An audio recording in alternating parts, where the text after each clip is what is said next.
The official story was the one everyone told themselves, the one they whispered to their children in the humming dark of the cryobays before sleep. It was the story of survival, of escape. Earth, our beautiful blue marble, had been snuffed out like a candle in a hurricane. Not by our own hand, which was the final bitter irony. We were killed by them, the Stellarians. Beings of pure energy and crystalline logic who saw our messy biological existence as a blight, a chaotic stain on the perfection of the cosmos. They didn't use bombs or lasers. They used something cleaner, something worse. A wave of purifying light that simply unmade matter. One moment, there was London, Tokyo, Des Moines.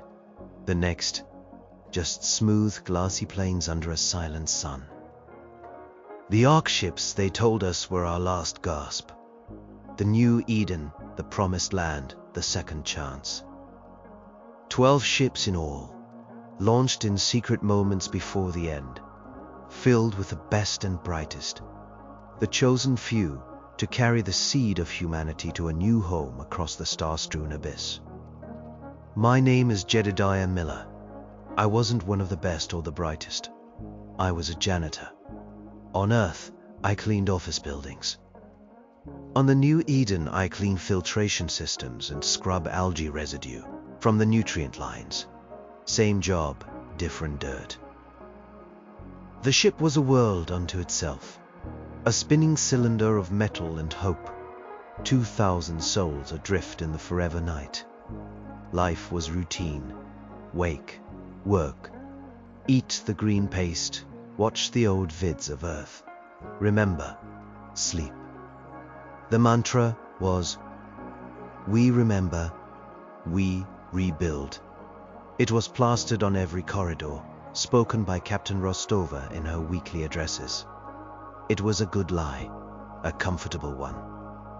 And for 5 long years I believed it. The lie started to unravel in maintenance shaft 7 Gamma.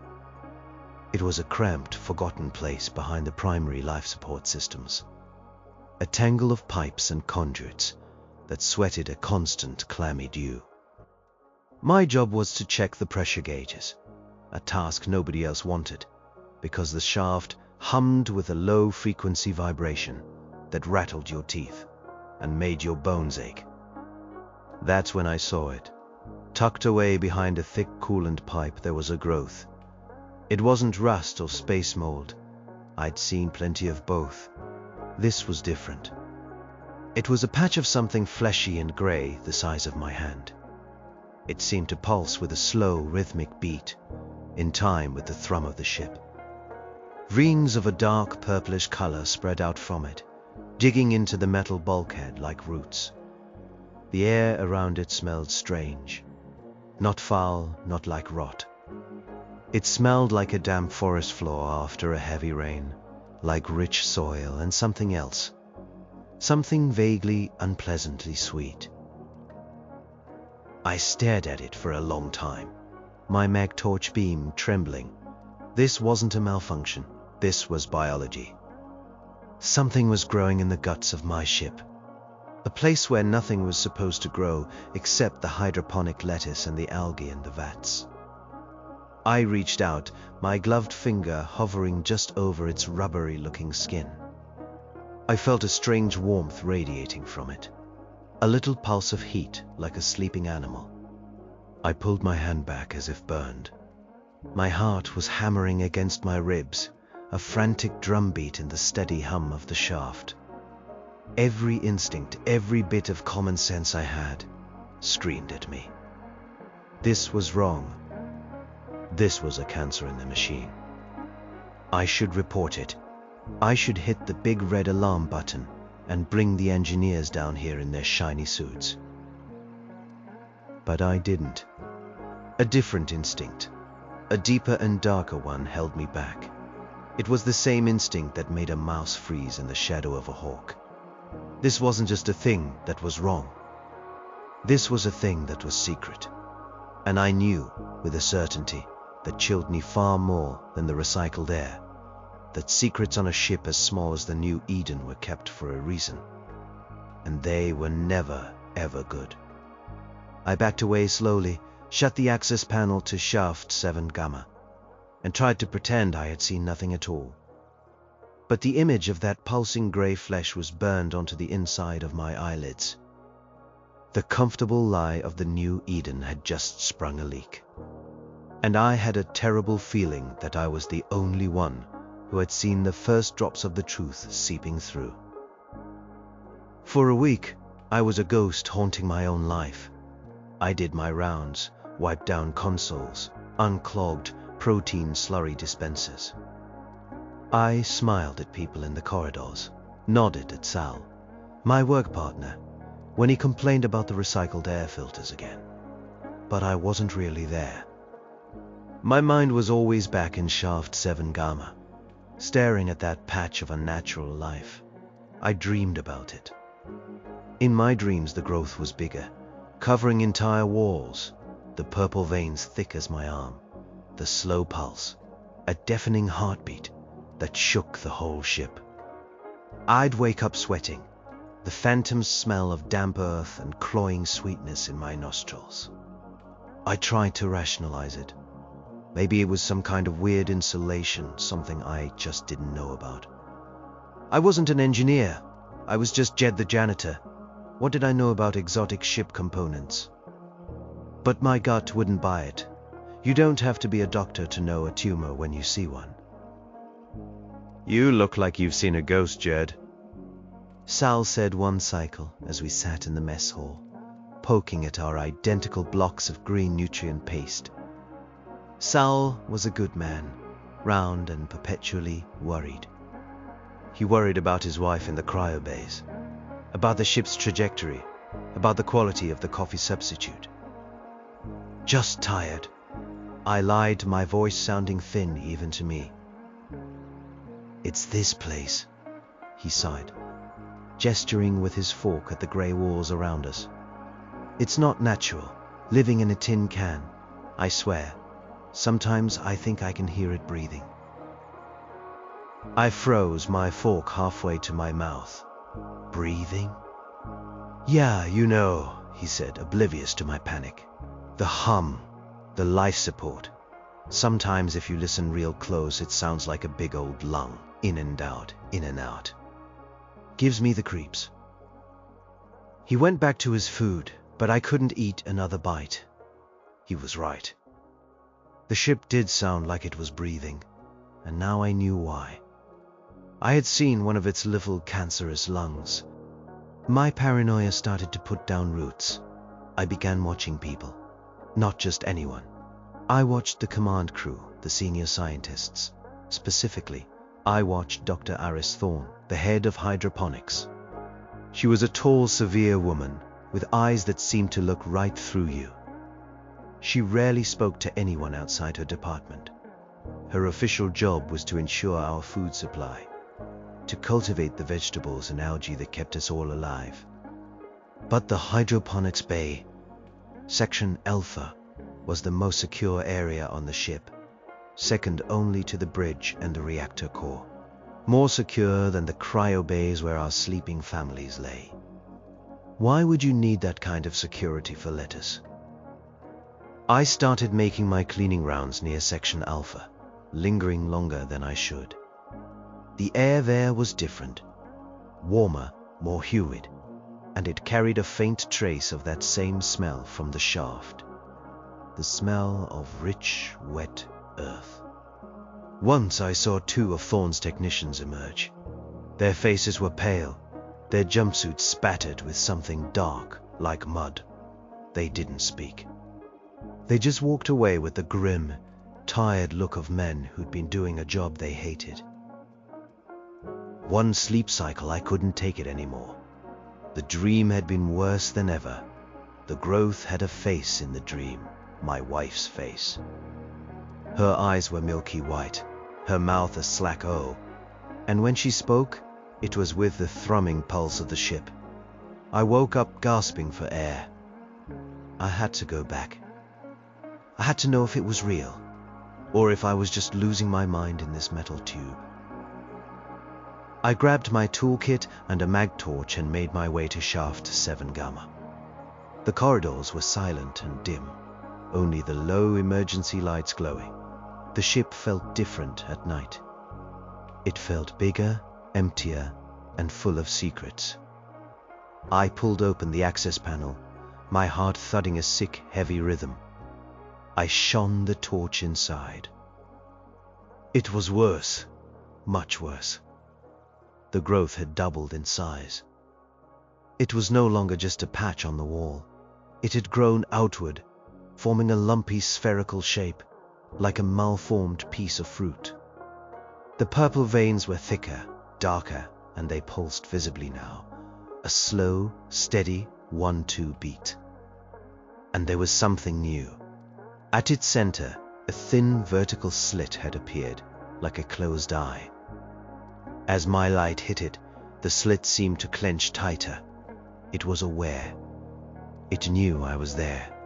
I felt a wave of cold dread wash over me, so intense it made me dizzy. This wasn't a tumor.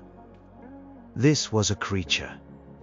And it was gestating in the walls of my home.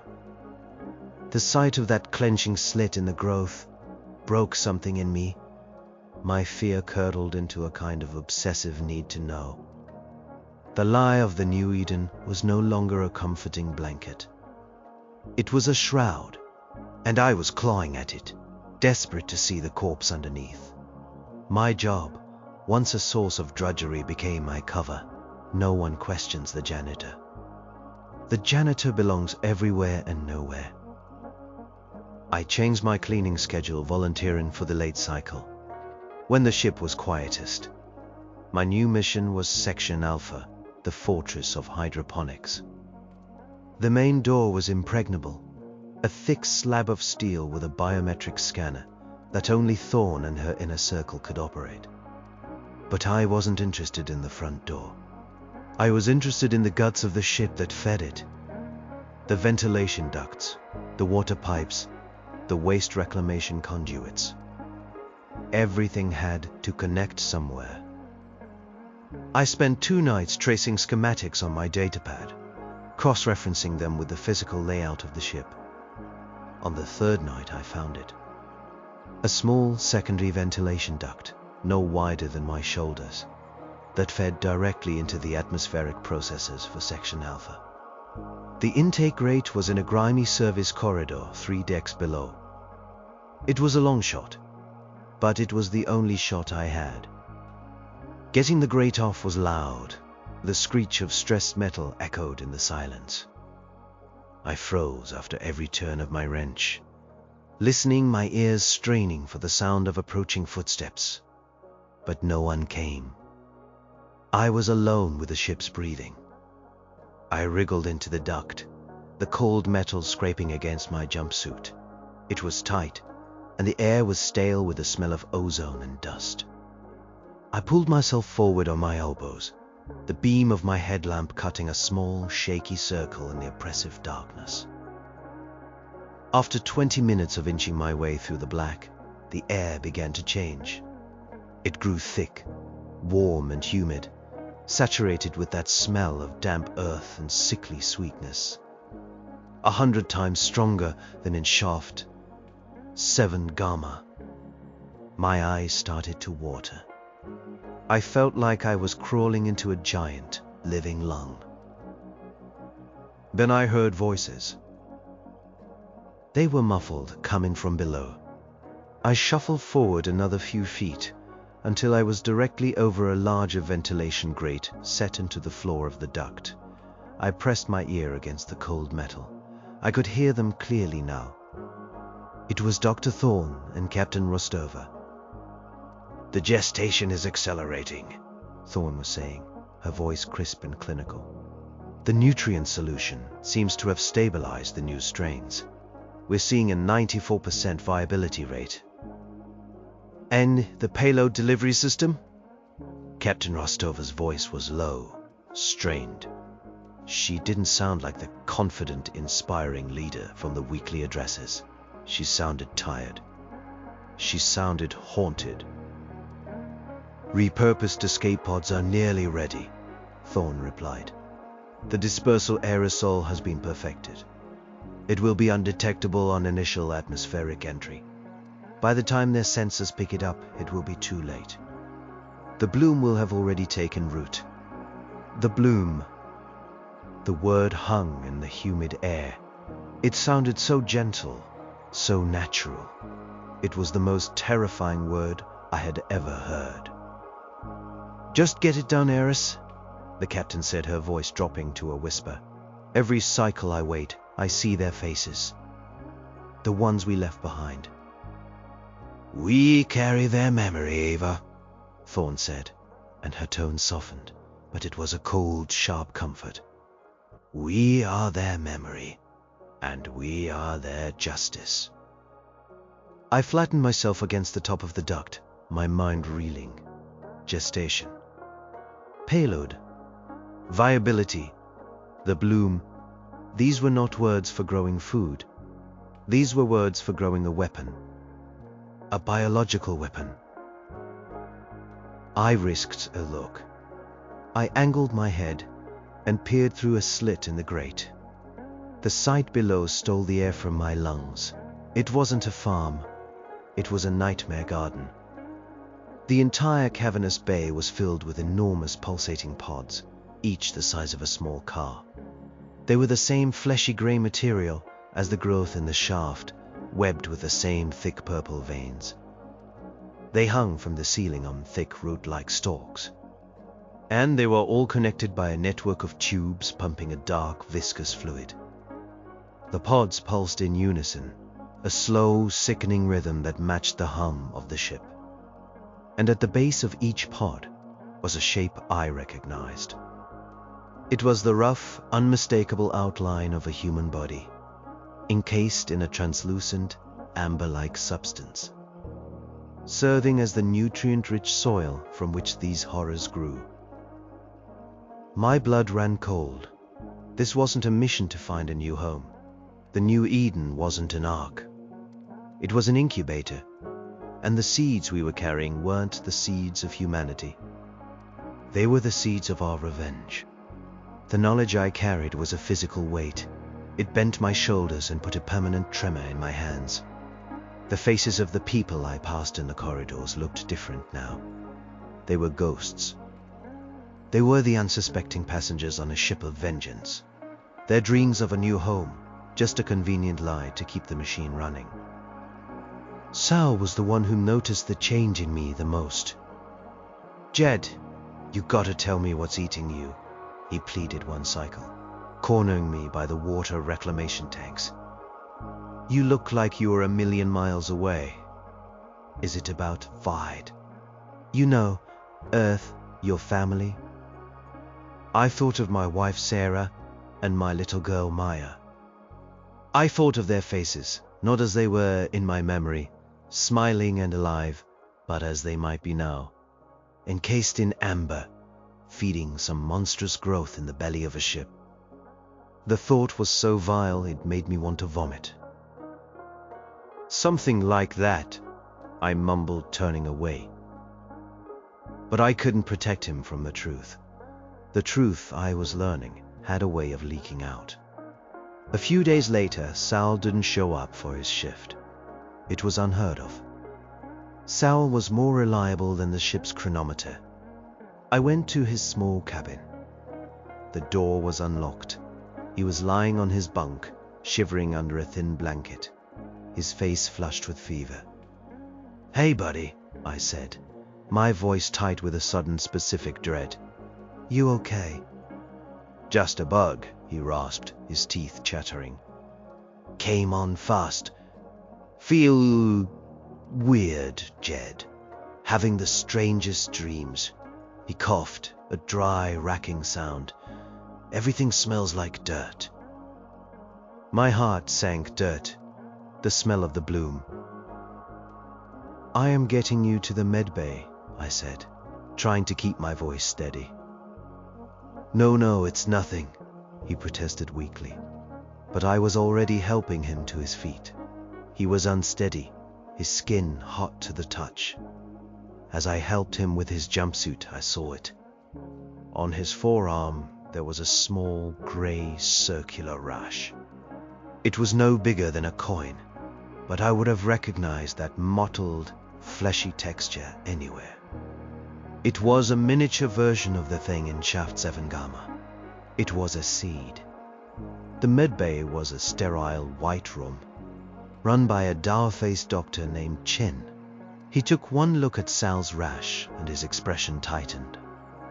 "Where did you get this?" he asked, his voice sharp.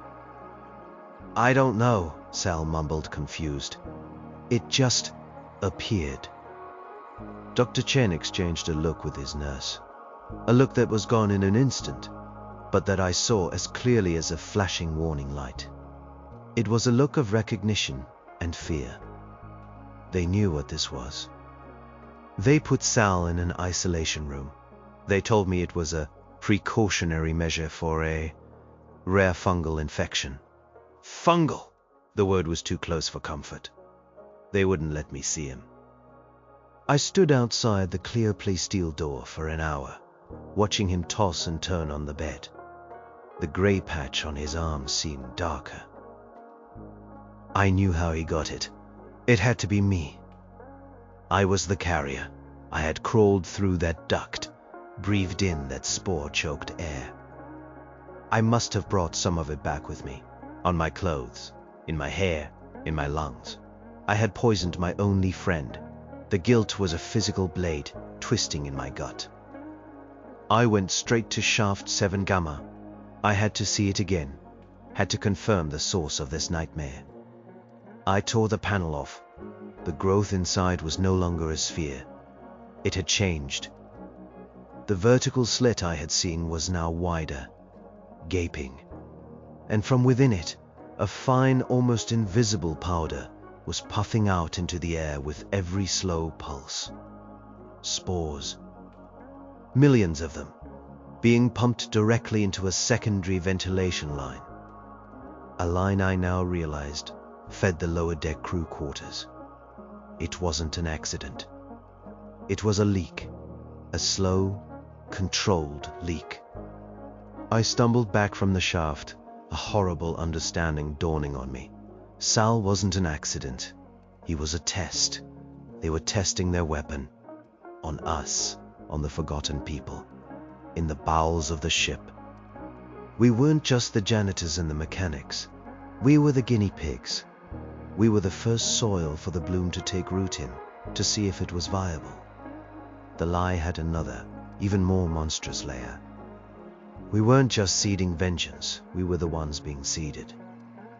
The realization that Sal was a test subject, a lab rat in their grand, vengeful experiment, broke the last of my fear.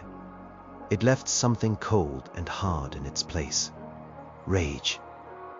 A quiet, simmering rage that burned away the paranoia and left a terrible clarity. I was done skulking. I was done being afraid. I had to see the heart of the rot for myself. I had to get into Section Alpha. My janitor's access card wouldn't open the main door, but I knew something the command crew had forgotten. Every section of the ship, no matter how secure, had an emergency maintenance override. It was a physical system, a series of circuit breakers, hidden behind a nondescript panel, designed for catastrophic failures when electronics were fried. I knew where the panel for Section Alpha was. It was in a service closet right next to the main door, labeled Auxiliary Power Relay. No one ever looked twice at it. Dressed in my work jumpsuit, pushing my cleaning cart, I was invisible. I waited until the corridor was empty, then slipped into the closet. My hands were shaking, but not from fear, from adrenaline. I pried the panel open. Inside was a row of heavy black switches. I took a deep breath and flipped the one marked Essie Alpier door maglock. There was a heavy thunk from the corridor. The magnetic lock on the main door to the hydroponics bay had disengaged. I slipped out of the closet and pushed the massive door. It swung open with a pneumatic hiss, releasing a wave of warm, humid air. that smelled of 1,000 damp forests and a slaughterhouse. I stepped inside and the door hissed shut behind me, sealing me in. My blood ran cold, but I pushed forward. The antechamber was normal enough, filled with racks of tools and diagnostic equipment. But the door to the main bay stood slightly ajar, a pale green light spilling from it. I pushed it open and stepped into the nightmare garden. The scale of it was breathtaking and obscene. The bay was a cathedral of horrors. Dozens of the enormous grey pods hung from the ceiling, their purple veins pulsing with a soft internal light. They cast a sickly green-white glow over everything. The air was so thick with moisture and spores I could feel it on my skin, a greasy film. The low, synchronized pulse of the pods was a physical pressure against my chest, a bass note of pure dread. I walked down a metal gangway, my boots clanging with an unnatural loudness in the humid silence. Below me, on the floor of the bay, was the source of the nutrient-rich soil. It wasn't just a few bodies. It was hundreds.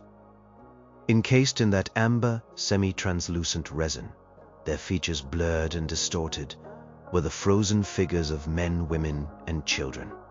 They were arranged in neat, orderly rows like a grotesque orchard. Tubes snaked from the pods, plunging into the amber casings, drawing sustenance from the silent dead. A sob caught in my throat. This was a graveyard being used as a fertilizer factory. Who were they? Were these the best and brightest who didn't make the final cut? Or were they something else? I moved closer to one of the pods, my mag torch beam cutting through the gloom. Its skin was like tough leather, warm and yielding to the touch. The purple veins throbbed under my fingertips. I could feel the life inside, a slow, alien stirring.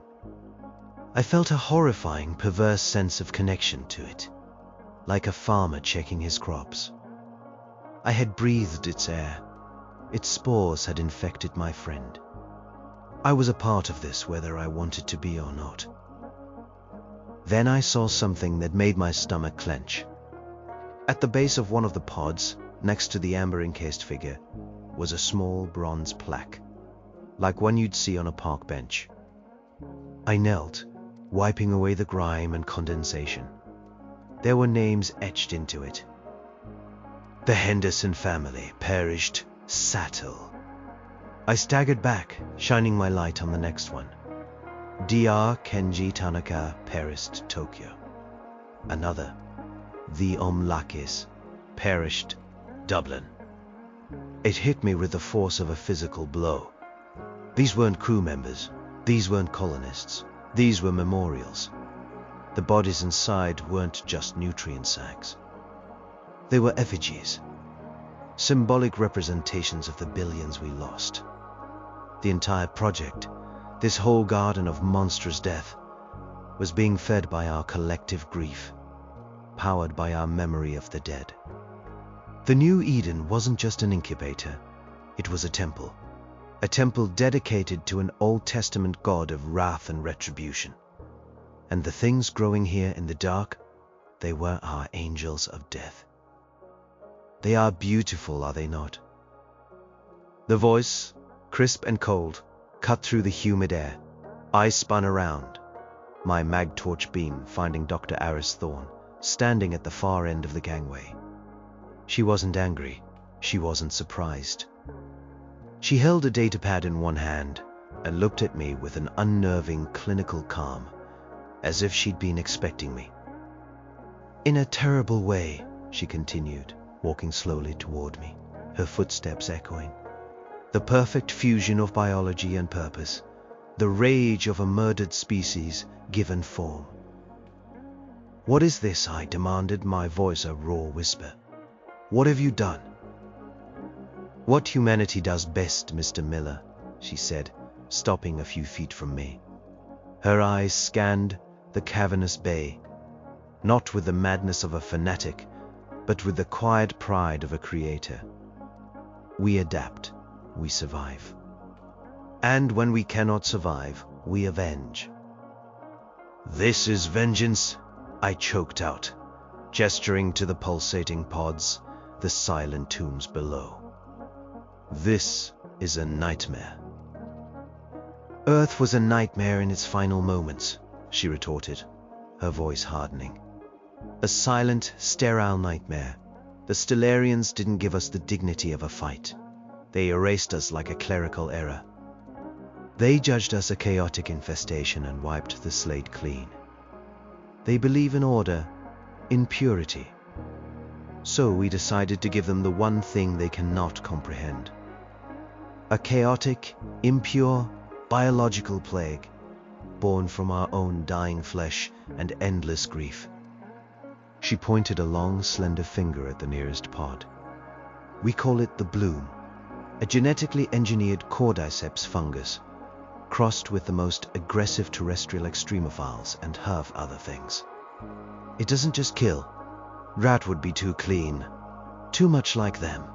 It consumes, it corrupts, it transforms. It will turn their perfect crystalline cities into throbbing, fleshy landscapes of pure agony. It will rewrite their very being into a monument of our pain." I stared at her, horrified and mesmerized. She wasn't insane.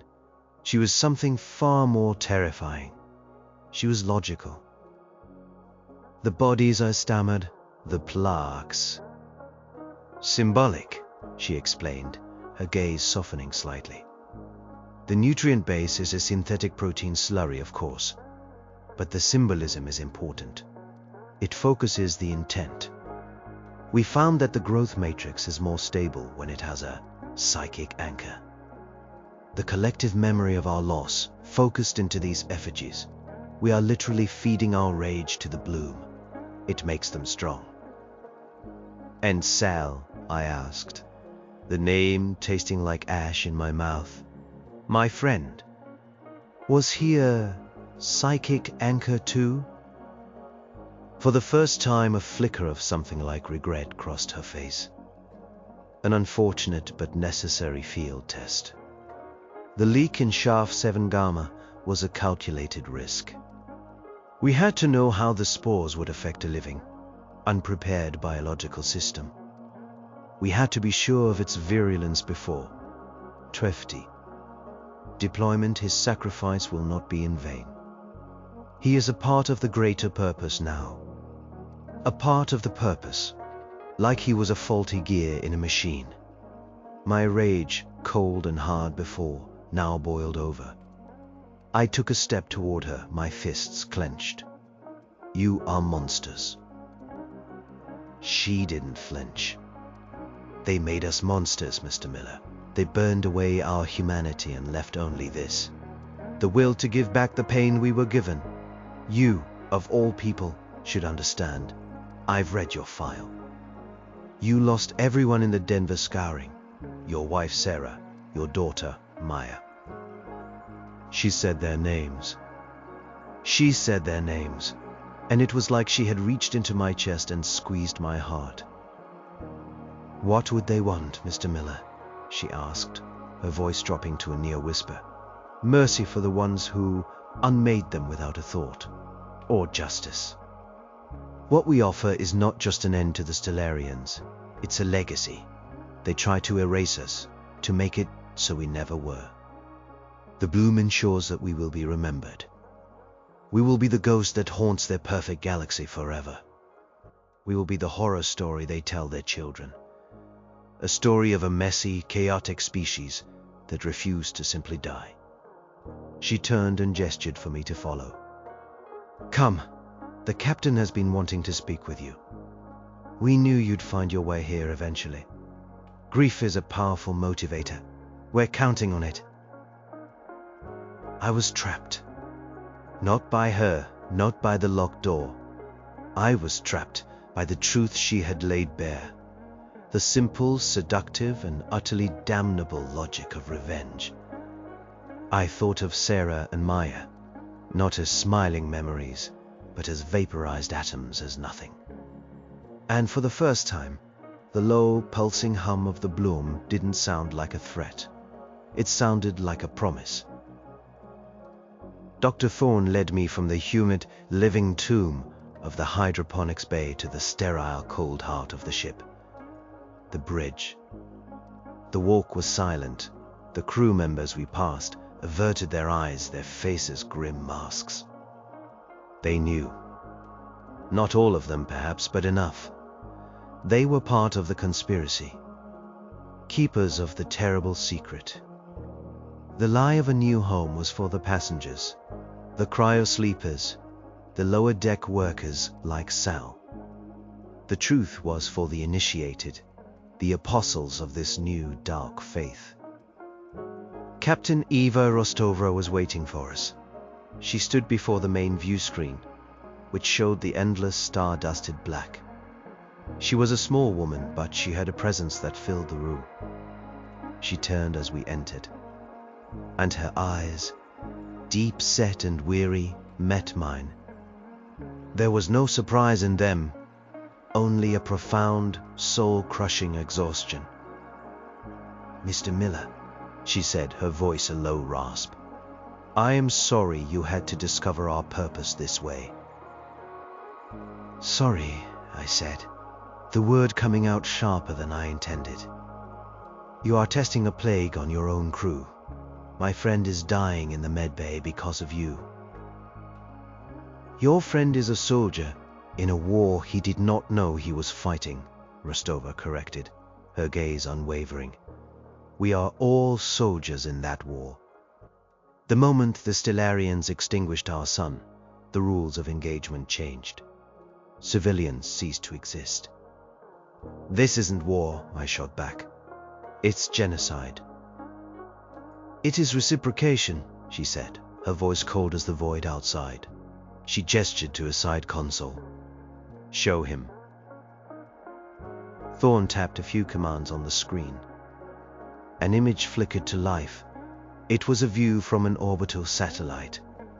I saw the curve of the Earth, the familiar blue and white swirl. Then I saw the end. It wasn't fire and brimstone. It was a silent, creeping wave of shimmering silver light, washing over the surface. It moved like spilled mercury. Where it passed, the planet's surface became smooth, featureless, like a polished glass orb. Continents, oceans, cities, all gone. Just a perfect, sterile sphere. There were no screams, no explosions. Just a quiet, clinical erasure.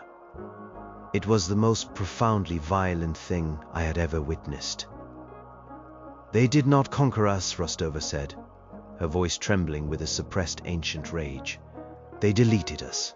They saw 1 billion songs, 1 million works of art, 6,000 years of history, and they hit. Delete. We are the undelete command, Mr. Miller. We are the error message they can never close." I stared at the screen, at the ghost of my world being wiped clean. I saw Denver, a tiny point on the map, vanish under the silver tide. Sarah, Maya, gone, not killed, unmade. The grief I had carried for 5 years, a dull, heavy stone in my gut, sharpened into a razor's edge. Thorne had been right. Grief was a powerful motivator. "Why me?" I asked, tearing my eyes from the screen. "Why show me this? Why not just dispose of me?" "Because you are one of us now," Rostova said simply. "You carry the truth. You cannot unknow it. So you have a choice. You can fight us, and you will be silenced. Your death will be as quiet and meaningless as the billions we lost. Or you can join us. You can understand. You can bear witness." She stepped closer, her tired eyes searching mine. "I do not ask for your approval, Mr. Miller. I do not ask for your forgiveness. I only ask for your understanding. We are not saints. We are not pioneers. We are the last echo of a murdered world. and our only purpose is to make sure our murderers hear us scream. The choice she presented wasn't a choice at all. It was an ultimatum wrapped in a shared agony. To fight them would be to side with the silent silver void that had consumed my family. To join them. To join them was to give my grief a voice. A monstrous, terrible voice, but a voice nonetheless. I looked from the captain's haunted face to Thorne's zealous glare. I looked at the view screen, at the empty space where Earth should be. I thought of Sal, his body a battlefield for their vengeance. I thought of the pulsing pods in the bay below, the terrible angels of the bloom, fed on memory and hate. I felt something shift inside me, a fundamental support beam of my soul cracking under the weight of it all. The man who scrubbed floors and dreamed of a new home was gone. In his place was someone else, someone colder, harder. Someone who understood that sometimes the only thing left to build is a tombstone for your enemy. "What do you need me to do?" I asked. My own voice sounded alien to me, a stranger speaking from my throat. Captain Rostova gave a slow, grim nod.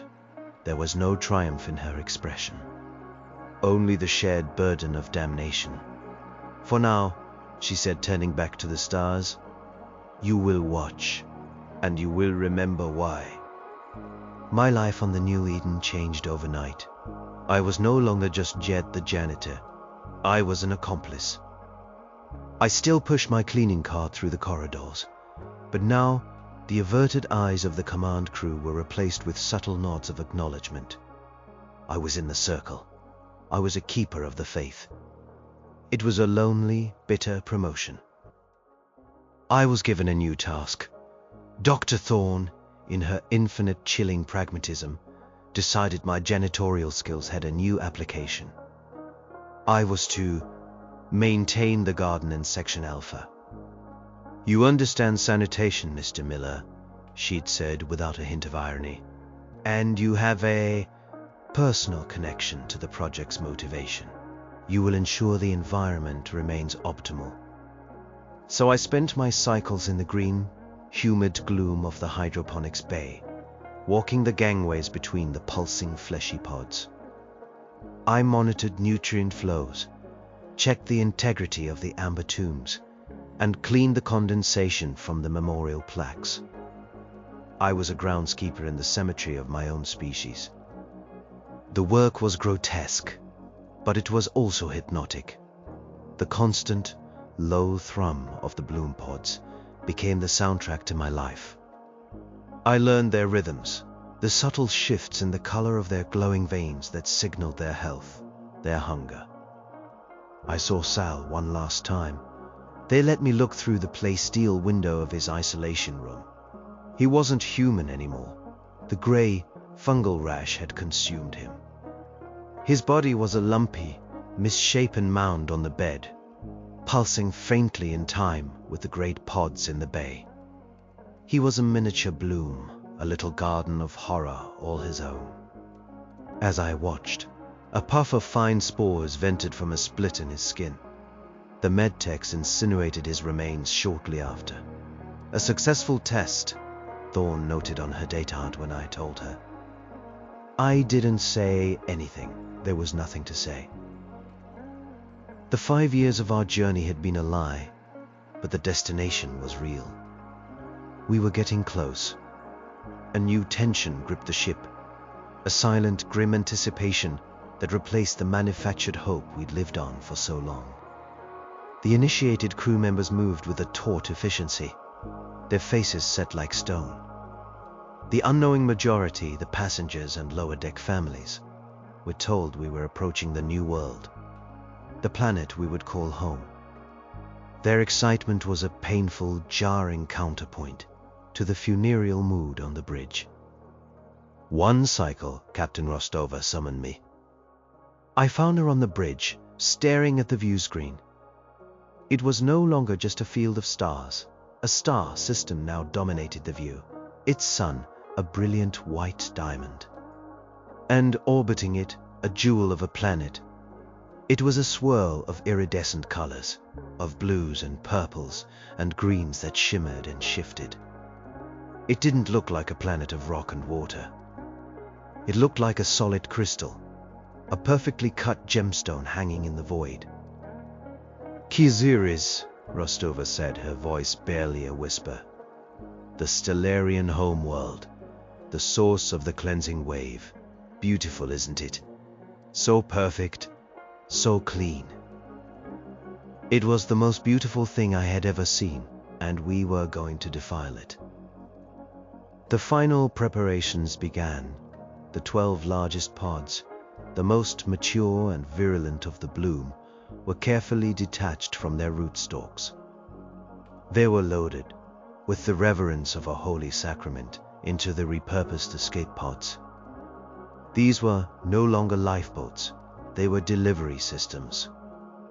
Worms of terror. I stood on the gantry in the main cargo bay, watching the last pod being sealed. It was the one I had taken to calling the Henderson pod, the one anchored to the memory of the family from Seattle. It pulsed with a slow, powerful light, eager and alive.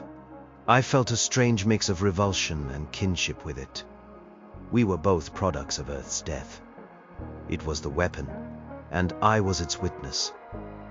Captain Rostova's voice came over the ship-wide comm, but this time it was a closed channel, broadcast only to the bridge, engineering, and the cargo bay.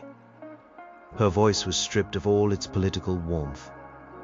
It was the voice of a general addressing her troops before the final desperate charge. "Final checks complete," she said, her voice hard as iron.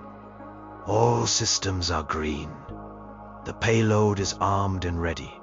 We have arrived at the hour of our remembrance. For Earth, for the billions silenced. For Sarah. For Maya." She paused, and for a split second I heard the broken woman beneath the Iron Captain. Then it was gone. May they find no peace. Launch sequence initiated. The cargo bay doors began to grind open, revealing the crystalline beauty of Kyziris against the black. An alarm began to blare, a rhythmic, insistent pulse.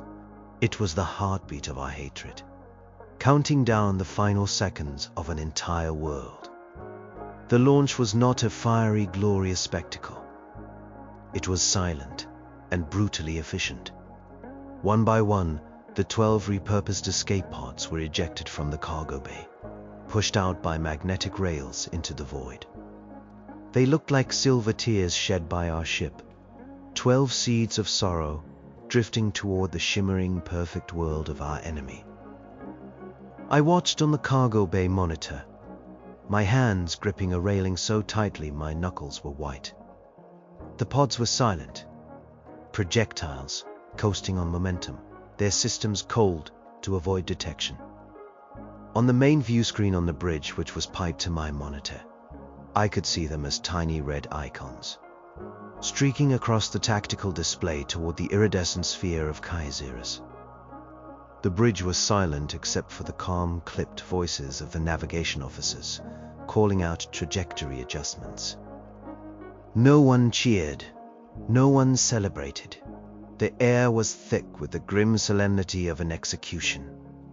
This was not a moment of triumph. It was the final, ugly duty of the dead. "Atmospheric entry in 5 minutes, a voice announced. I thought of my daughter, Maya. She had loved gardening. We had a small patch of dirt behind our little house in Denver. She would spend hours out there, carefully planting seeds, talking to them, urging them to grow. "You have to give them a good home, Daddy," she'd say, her face smeared with dirt. Now, here I was, watching as we planted a garden of nightmares in someone else's home. The irony was a physical sickness in my stomach. Would she want this? Would her stolen future be honored by stealing the future of another race, no matter what they'd done? The question was a poison dart in my soul, but it was too late for questions. The seeds were already sown. "Entry interface," the navigator called out. The red icons on the tactical display blinked as they hit the upper layers of Kaisiris's atmosphere. For a tense minute, they were just falling stars, burning trails against a crystalline sky. To any Stellarian looking up, it might have been a meteor shower, a brief, pretty light show. "Dispersal altitude reached," Dr. Thorne's voice cut through the silence, sharp and clear. "Deploying the bloom." On the monitor, the 12 icons flashed green. The pods had opened. The weapon was released. At first, nothing seemed to happen. The planet below remained a perfect shimmering jewel. I felt a strange, hollow moment of disappointment. Relief? I couldn't tell. Then a sensor technician spoke, his voice tight with awe and horror. "Captain, we're getting new readings. Massive biological aerosol contamination. It's spreading exponentially." Thorne brought up a new visual, a microscopic magnification of the spores. They weren't just falling, they were alive. They had tiny, filament-like appendages that caught the atmospheric currents, sailing on the alien winds, multiplying as they traveled. A fine, invisible dust of vengeance, settling on every surface of the planet. It took an hour for the garden to take root. We watched on enhanced, deep-range imaging. The first signs were subtle. A slight discoloration on the smooth, crystalline surfaces of their cities. A faint gray mottling like frost. Then the frost began to thicken. It grew, coalesced, darkened. "We're detecting seismic activity," the sensor tech stammered. "Not from tectonic plates, it's organic." On the screen, we watched the horror unfold. From the gray fungal plains, things began to erupt. Huge, fleshy stalks, the color of bruised flesh, tore through the crystalline architecture of the Stellarian cities. They pulsed and writhed, growing at a visible cancerous rate. The perfect, geometric lines of their world were being violated by the chaotic, wet, and ugly biology of the bloom. The planet was screaming. We couldn't hear it, but we could see it.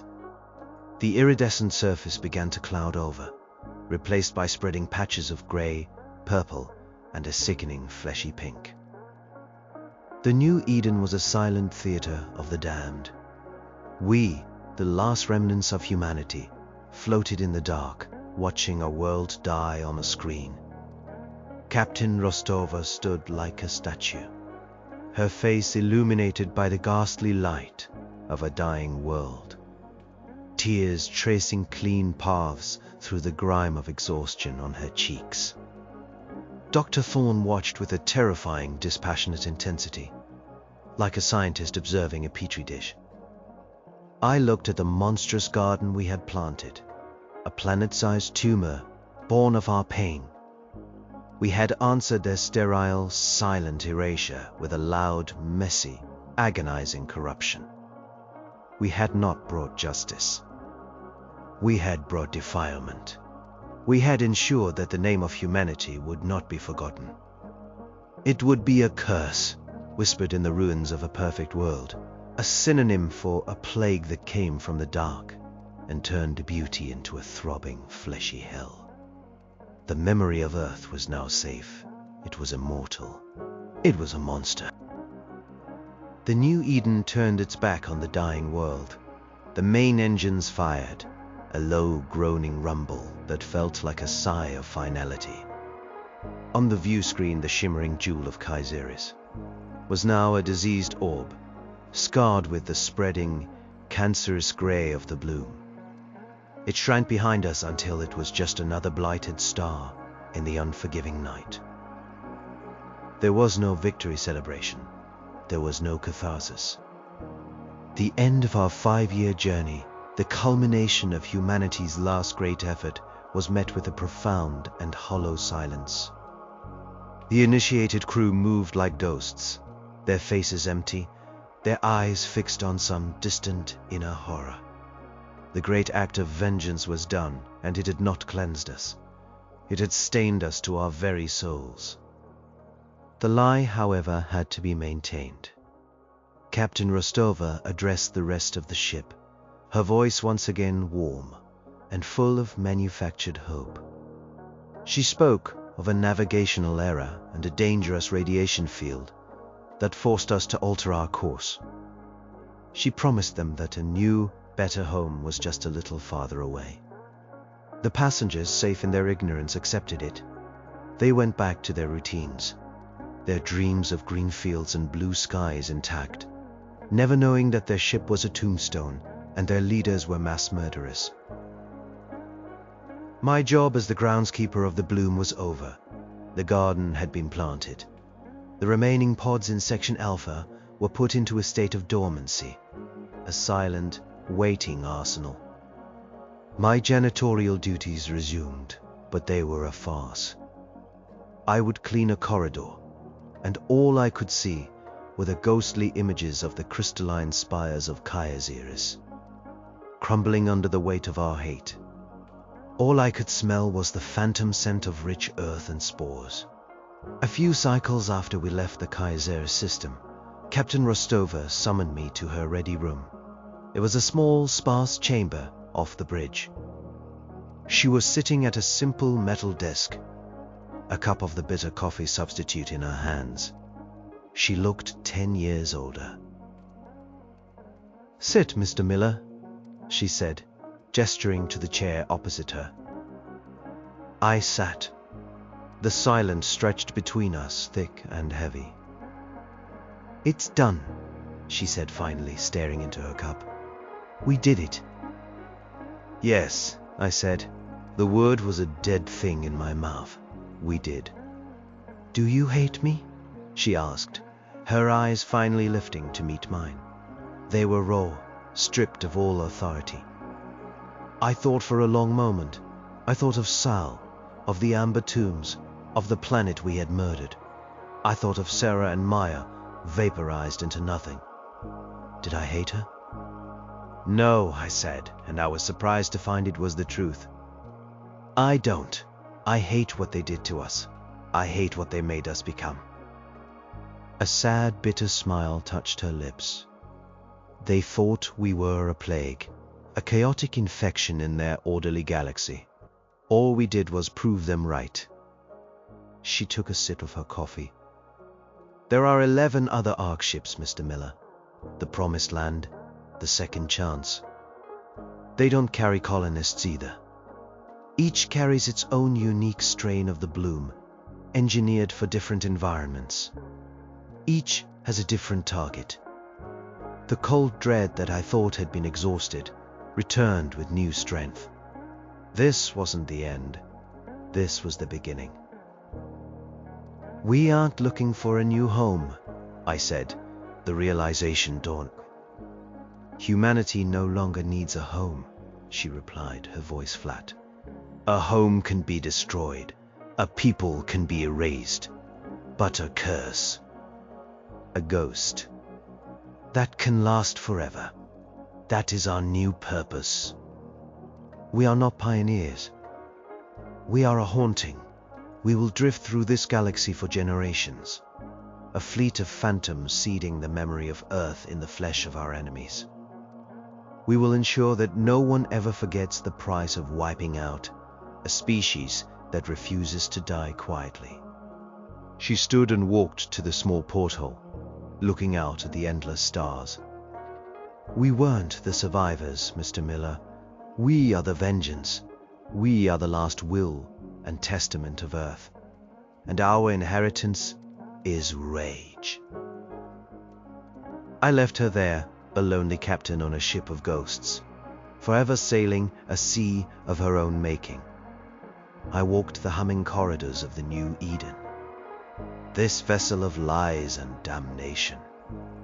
I saw the faces of children playing, their parents telling them stories of the home they would one day build, and the guilt was a physical weight, heavier than any planet. I was Jedediah Miller. I was a janitor, a husband, a father. Now I was something else. I was a witness to a genocide and an accomplice to another. I looked out a viewport at the uncaring stars, at the infinite emptiness where we would wander forever. We hadn't escaped the end of the world. We had simply become it. We were not the seed of a new beginning. We were the spore of an eternal end.